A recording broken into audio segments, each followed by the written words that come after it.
मध्ये येत्या मंगळवार बुधवार पाणी पुरवठा बंद राहणार आहे, तर काही भागामध्ये कमी दाबानं पाणी पुरवठा होणार आहे। अमरमहल ते वडाळा, परळ तसंच ट्रॉम्बे आणि तुर्भे उच्चस्तरीय जलाशयापर्यंतचा जलबोगदा कार्यान्वित करण्याचं काम पालिकेनं हाती घेतलंय।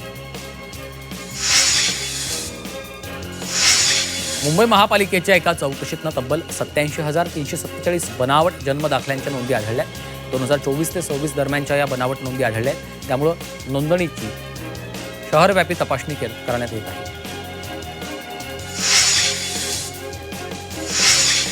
बीकेसी भारत डायमंड बोर्स ते वाकोला आणि पुढे पश्चिम द्रुतगती मार्गापर्यंतचा प्रवास सुसाट होणार आहे। बीकेसी वाकोला या उन्नत मार्गाचं काम अंतिम टप्प्यात आहे, त्यामुळे 10 किलोमीटर लांबीचा हा प्रकल्प पूर्णत्वाच्या उंबरठ्यावर आहे। सिडकोच्या 18,876 घरांच्या लॉटरीची प्रतीक्षा लांबली आहे। उच्च न्यायालयाकडनं अल्प उत्पन्न गटातील घरांच्या विक्रीला स्थगिती दिलेली आहे। सिडको सोडतधारकांनी अनामत रक्कम म्हणून 75,000 ते 1.5 लाख रुपये रक्कम भरली असून लॉटरी निघत नसल्यानं सोडतधारकांचे पैसे अडकलेले आहेत। सिमेंट काँक्रिटीकरणामुळे मुंबईच्या रस्त्यांवरील खड्ड्यांचं प्रमाण कमी झालं, त्यामुळे खड्डे आणि रस्ते दुरुस्तीवर होणारा खर्च कमी झालेला आहे। 2026 मध्ये 44 कोटींचा खर्च करण्यात येत असल्याची माहिती पालिका आयुक्तांनी दिली आहे।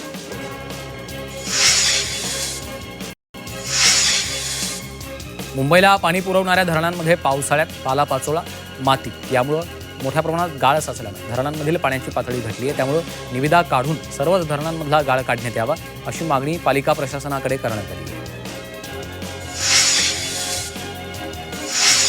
पश्चिम रेल्वेच्या मुंबई विभागानं एप्रिल महिन्यात 354 कोटींचा आतापर्यंतचा सर्वाधिक महसूल नोंदवला आहे। तिकीट विरहित प्रवासाविरुद्ध केलेल्या कठोर कारवाईमुळे ही वाढ झाली आहे। यातून 12 कोटींची कमाई झाली आहे। टुरिस्ट तिकीट योजनेला प्रवाशांनी चांगला प्रतिसाद दिलेला आहे। गेल्या आर्थिक वर्षात या तिकिटावर 2,77,000 प्रवाशांनी प्रवास केला, यातून 1,31,34,000 रुपयांचा महसूल मिळाला आहे अशी माहिती पश्चिम रेल्वेनं दिली आहे। एअर इंडियानं प्रवाशांना स्वस्त तिकीट उपलब्ध करून देण्यासाठी देशांतर्गत कमी अंतराच्या आंतरराष्ट्रीय उड्डाणांमध्ये जेवणाचा पर्याय आता बंधनकारक नसेल। जेवणाविना प्रवाशांना तिकीट बुक करता येईल। या निर्णयामुळे प्रवाशांना आधीच्या तुलनेत आता तिकीट कमी किमतीमध्ये मिळू शकेल। जानेवारी ते मार्च या 3 महिन्याच्या कालावधीत देशामध्ये 4,37,00,000 नागरिकांनी विमान प्रवास केल्याची माहिती नागरी विमान वाहतूक महासंचालनालयानं जारी केली आहे। या 3 महिन्याच्या कालावधीमध्ये विमान विलंबाचा फटका 1,21,000 प्रवाशांना बसला आहे।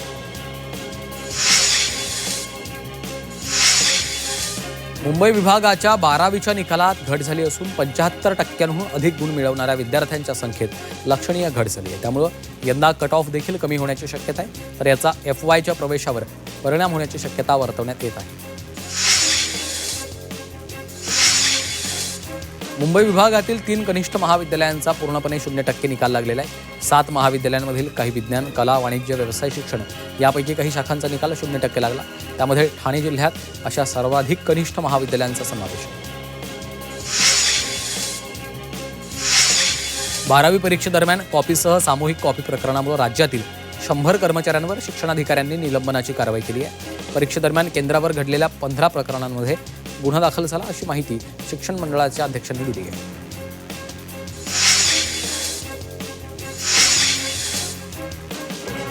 पालघर जिल्हा परिषदेचा मनमानी कारभार सुरू असल्याचं समोर आलेलं आहे। पुढील नवीन वर्षात 9वी आणि 10वीचे वर्ग बंद करण्याचा निर्णय जिल्हा परिषदेने घेतला, त्यामुळे हजारो विद्यार्थ्यांच्या शैक्षणिक भवितव्यावर टांगती तलवार आहे।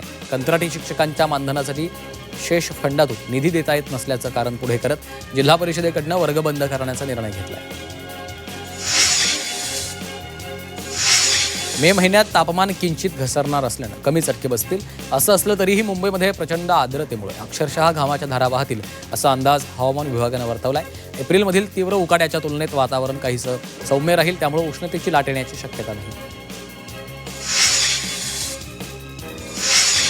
मुंबई महापालिकेच्या एका चौकशीतनं तब्बल 87,347 बनावट जन्मदाखल्यांच्या नोंदी आढळल्या। 2024 ते 26 दरम्यानच्या या बनावट नोंदी आढळल्या, त्यामुळे नोंदणीची शहरव्यापी तपासणी करण्यात येत आहे। व्यावसायिक सिलेंडरच्या किमतीमध्ये 993 रुपयांची वाढ करण्यात आली, त्यामुळे मुंबईत आता 19 किलोच्या सिलेंडरची किंमत 3,024 रुपये असणार आहे। गॅस महाग झाल्यामुळे हॉटेल चालकांची नाराजी व्यक्त होती आहे।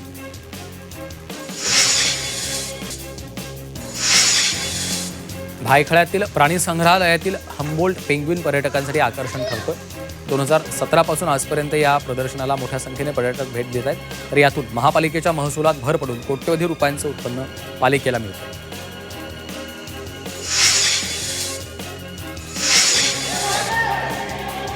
कुर्ला बस डेपोमधील रिकाम्या बसला आग लागल्याची घटना घडली. बस डेपोमध्ये धुराचे प्रचंड लोट पसरले होते. आगीत कुणीही जखमी नसल्याची माहिती आहे.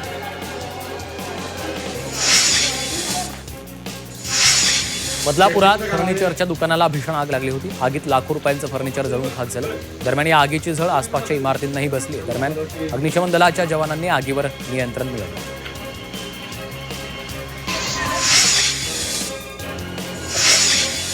सध्या आंब्यांचा सीझन सुरू झालाय. मात्र जर तुम्ही बाजारातून आंबे विकत घेणार असाल तर काळजी घ्या, कारण आंबे पिकवण्यासाठी घातक रसायनांचा वापर केला जातो. असा धक्कादायक प्रकार समोर आलाय. नवी मुंबई बाजार समितीमध्ये हा धक्कादायक प्रकार उघडकीस आलाय. एका नागरिकाने याचं मोबाईलद्वारे चित्रीकरण केलं. दरम्यान आंबे विक्रेता मात्र हे सरकारमान्य रसायन असल्याचा दावा करतो आहे.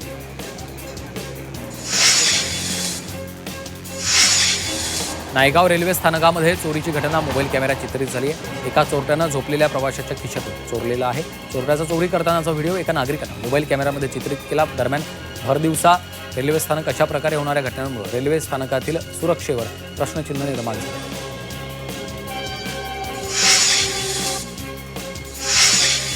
टिटवाळ्यात परप्रांतीयांनी मराठी कुटुंबाला मारहाण केल्याची घटना घडली. पाण्याच्या पाईपलाईनच्या वादातून ही मारहाण झाली आहे. मनसेनं या प्रकरणामध्ये परप्रांतीयांवर कठोर कारवाईची मागणी केली आहे.